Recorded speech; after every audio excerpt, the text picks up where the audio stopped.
Hey guys, and welcome back to the Dice Tower. I'm Camilla, and today I'm going to be taking a look at The Dark Quarter. This is going to be coming from Van Ryder Games and Lucky Duck Games, two different companies that are known for their thematic app games, just very rich experiences in games. Also, coming off the heels of two games that I really love, Chronicles of Crime and Destiny, supposedly pulling elements from both, set in a New Orleans setting with some dark grime, vampire, supernatural goodness. I'm really excited about this game. Let's check out how it plays, and then I'll let you know what I thought.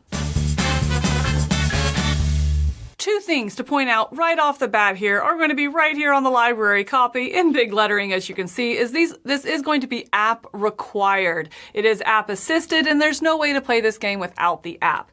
The other thing is the 18 plus ratings, which you're also going to see up here on the box cover. This is for language and also just some of the context and content of the game that you're going to run into as well. So those two things aside, let's check out how this plays. This is going to be a deduction exploration game mainly. I'm not going to show a whole lot of the gameplay just for spoilers, but what you see here is one or two turns into the game, so a little bit of spoilers, but not a whole lot. Each player is going to have a player board, some items, and then some upgrades as well to themselves.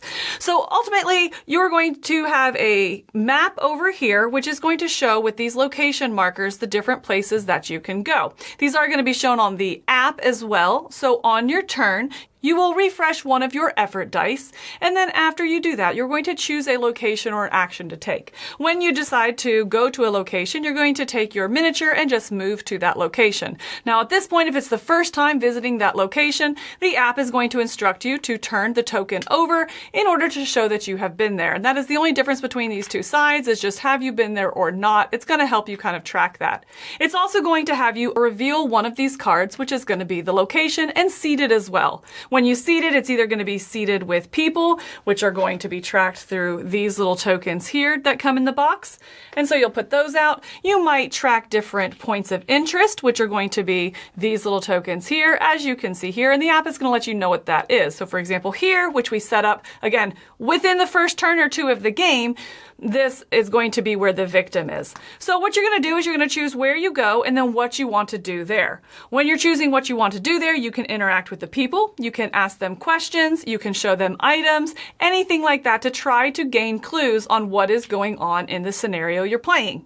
At some points when you're talking to people, you might have to do a test, and that's when you're going to come down to your individual player abilities here.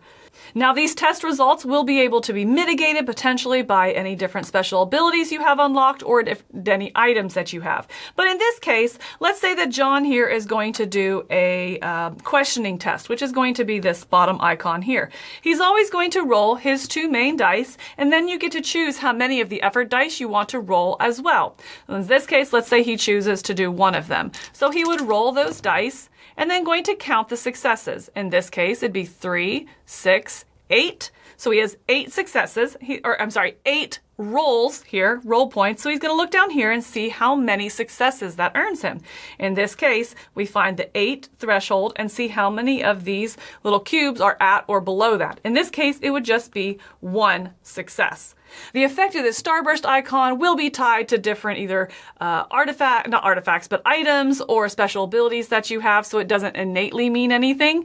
And then the other thing is going to be a success side of the die, which is going to be like this. So this does not go to your roll total that you're going to look on the actual track here, but it would just add 1 to the success. And then at that point, this is exhausted, and then his 2 main dice would come back. The app is then going to instruct you what that means, if it's going to unlock information, if it's going to give you new leads, anything like that. As the game goes, you'll also be gaining experience, which you'll collect in these tokens, and at different intermissions, you'll be able to exchange these experience to either upgrade some of these cubes to make your results better or be able to purchase additional upgrades for your characters and such. You're going to keep doing this. You're going to keep going to different locations, investigating, checking out the different points of interest, following up on leads, until you are going to recover the grand finale. And that's going to be some point of interest. That's going to be this shinier token here. And so when that happens, you're going to choose to go into this finale. The finale is kind of the last step of the scenario in which you're going to have some like encounter or something's going to happen that you need to either solve a crime or you're going to need to have a big encounter, something like that. But again, not wanting to spoil too much on what that'll bring, but that denotes the end of that scenario and the final stage. And that's going to be, again, a very brief overview of the Dark Quarter. A lot more to explore and unlock, but the app will do a great job guiding you through that. Let's go back up top and talk about it. All right, now that overview there kind of just scratched the surface on what this game is going to do. But a lot of things are going to be driven by the app. And let's start there. I don't have an aversion to app-supported games. I very much enjoy them. I think that they are a happy middle ground between video games and board games. And when they work, they really sing for me. But if that's not for you, you need to know right off the bat, this probably isn't going to change your mind on that. I do think the app is really smooth and it's a great integration. And I'm grateful for all the little things that it tracks. I'm glad that it tracks the different locations so you know where you went. I'm really glad it has the log so you can see the questions you asked, and it ends up making saving the game very, very smooth. So I think it's a great implementation, and in a situation like this, pretty necessary. So I'm really glad to have it. On that note though, I think that so many elements are necessary. So I talked about it having that log. A negative that I have is I really feel like I have to rely on that log quite a bit throughout the gameplay. Specifically for if you're trying to do a test a second time because you didn't get a high enough result the first time, or if you choose the wrong option when you're talking to somebody, you have to decide, do you want to try and coax an answer out of them, or do you want to try to intimidate them? And if you choose the wrong answer, or the wrong tactic with that person individually, it will end your turn immediately and you have to try again later. Not a big deal because turns are kind of endless in this game, which is a pro for it. You know, you just kind of keep going until you find the finale and you think you're ready.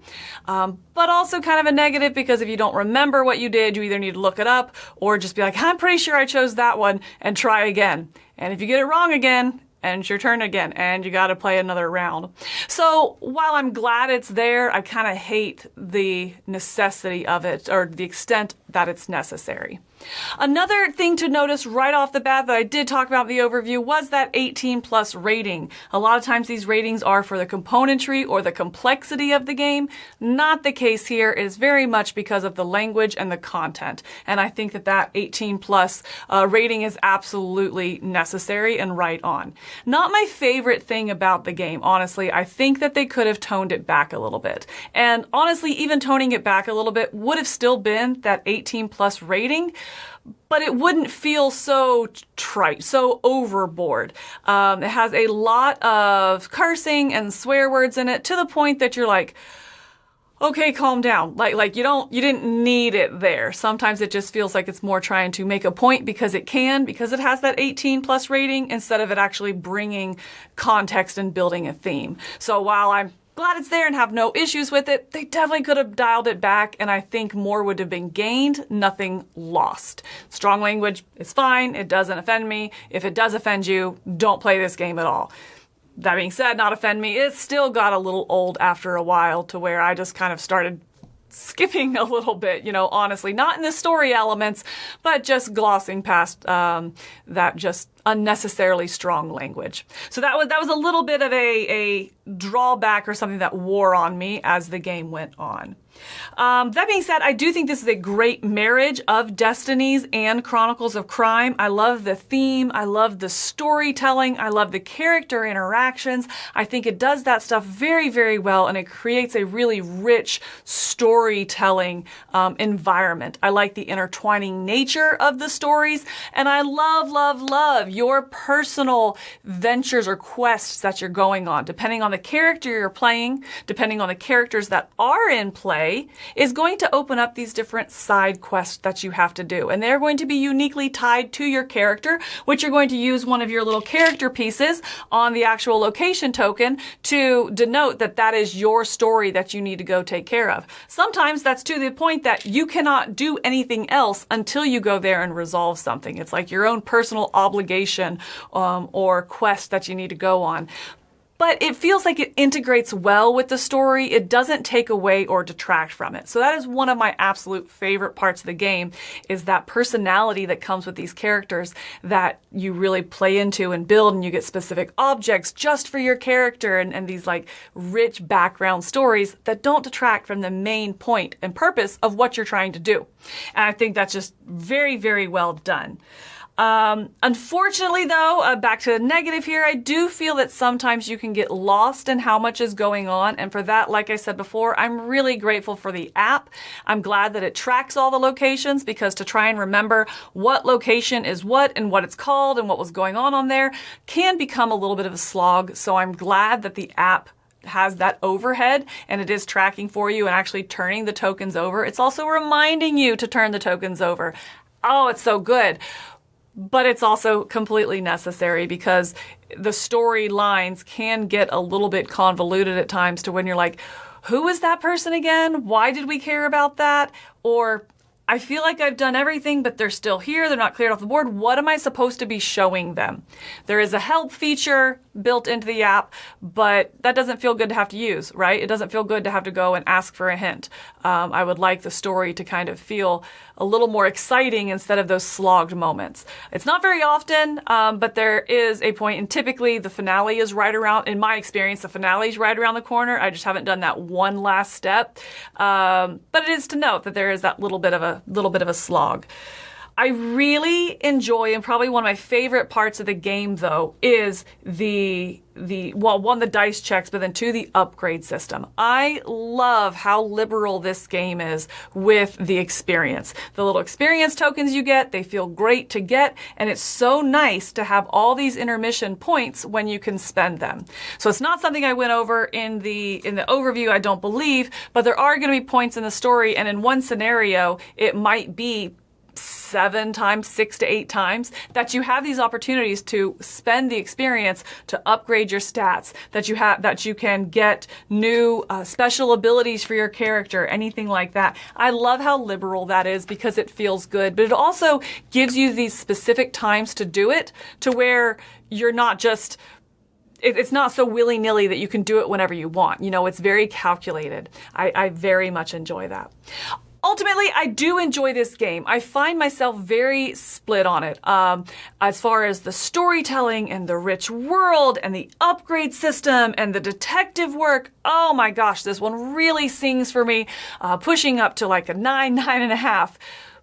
But I think the follies of this game are pretty big. Like I said, the language can get a little bit just to the point. It's like you're doing it just because you can, not because it's enhancing the story and the world. The story can get sometimes a little slog. Sometimes it can get a little just kind of lost, I guess, as you go, and kind of convoluted. So I don't love that. I also feel like it doesn't feel good to have a system where the dice checks and you fail 2 or 3 times in a row because of bad dice. I do wish there was a little bit more dice mitigation. So for that, the shortcomings of this game are down near like a 6 for me. So ultimately though, I'm going to come down to 8. So somewhere right in between those, because it is one that, as I was thinking about and trying to come down with how I would rate this, I decided that this is one that I am excited to finish playing. You don't play the first scenario of the campaign and be like, you know what? That was good enough. I don't need to do it again. This is one that I'm excited to play through the campaign. And then, I mean, even now, having done that, I'm excited to go back and try it again with the different characters to see their different character arcs and stuff. Yes, I'll know a lot of the main overhead stuff, but things unlock in a different way and different opportunities are present. And so it's just its own interesting take. It's almost like reading the same story from a different perspective, you know, like if it's a book that switches perspectives or something like that. And I think that that's really unique and interesting. Long term, I don't think that there's a lot of replayability here, but I definitely would not mind going through this at least once with each character. A couple things to note with that though is that, like I said, this is a campaign game, and whatever you start with, you do have to play through all the scenarios with those same characters, and you always have to have at least 2 characters. So if you are soloing this, just know that you will have to run 2 characters. That being said, I'm not a solo gamer, and I very, very much enjoyed soloing this game. And like I said, looking forward to going back through again with some different characters. So this game's going to come down to 8 for me. definitely enjoy it. Have you played it? Have you played Destinies or Chronicles of Crime? Do you find this to be a good marriage of the two? For me, it absolutely is, and one that I am enjoying and revisiting, and definitely looking forward to those expansions as well. Let me know in the comments down below what you think, and until next time, thanks for joining me here on the Dice Tower, checking out Dark Quarter. I'm Camilla.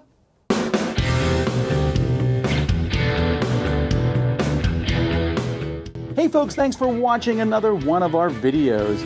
If you like our videos, if you like our channel, you would love to game with us at one of our conventions. Check out Dice Tower Cruise, Dice Tower East, and Dice Tower West.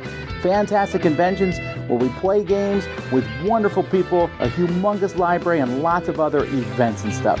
Also, don't forget to check out our channel, like and subscribe. I'm Tom Bassel.